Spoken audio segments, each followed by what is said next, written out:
Here again from StogieReview.com at IPCPR 2012. I'm here with Lou Rodriguez, and how's the show been treating you so far? We're in the second day. It's great to be here. Thanks for having me. Yeah, we've been doing exceptionally well. I was really surprised at how busy we were yesterday.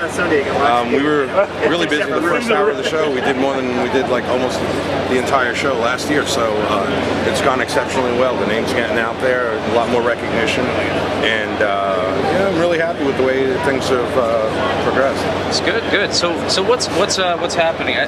We did an interview with you last year, but there was a problem with it, so we didn't really get to introduce it. So if you want to tell us a little bit about the cigars, the lines, what you've got happening this year, sure, it'd be great. Yeah, and you bring up an interesting point. Everyone's always asking, what do you got that's new this year?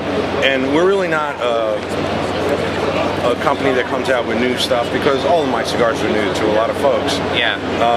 One thing I did though was I released a cigar last year, which is the Lurad MF, which is binder filler from our farms in Nicaragua and a Brazilian Matafina wrapper.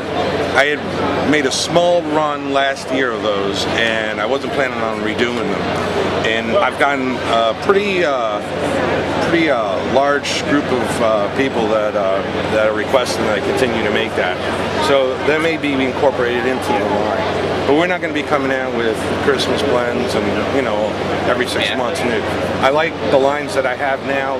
They're all good, and I'd like to just keep it that way. Traditional, go-to stick type of thing. Okay.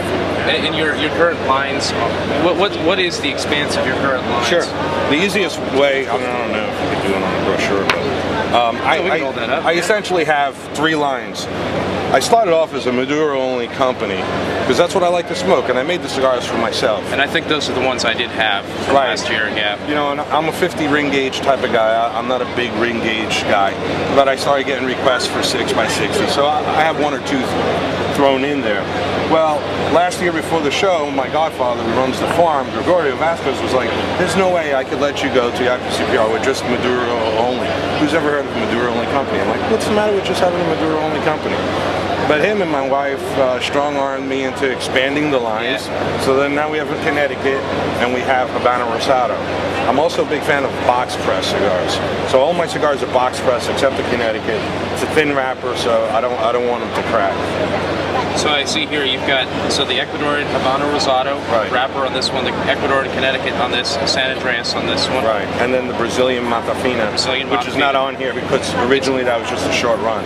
Excellent. So what generally speaking, the MSRP, the retail price are on your cigars? Right. My cigars range from $6 to $14.99, and some people say, well, that's kind of expensive, but I really think that you're getting a $30 stick for a third of the price, is what I always tell them. So I have a lot of faith in my cigars. I think they're really good.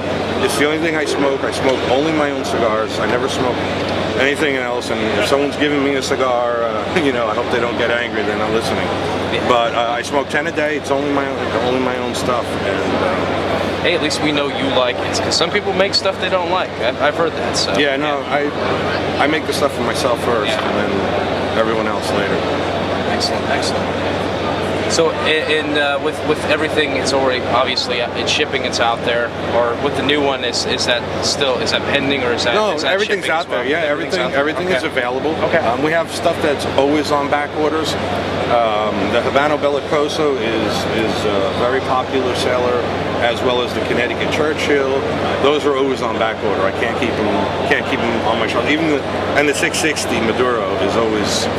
It's a hot seller, When I first made the Connecticut's, I modeled them after like the 1968 release of Cohiba line, which was only 4 sticks at that time.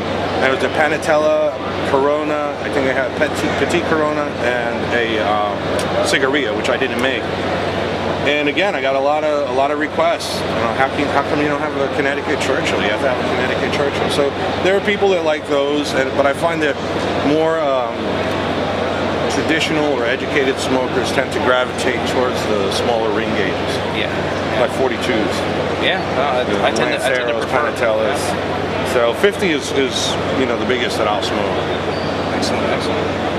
All right. Well, we really appreciate you taking a few minutes out of your busy schedule here to talk to us. Well, thank you for giving me the opportunity. Not a problem. I'm glad to be here. Thank you.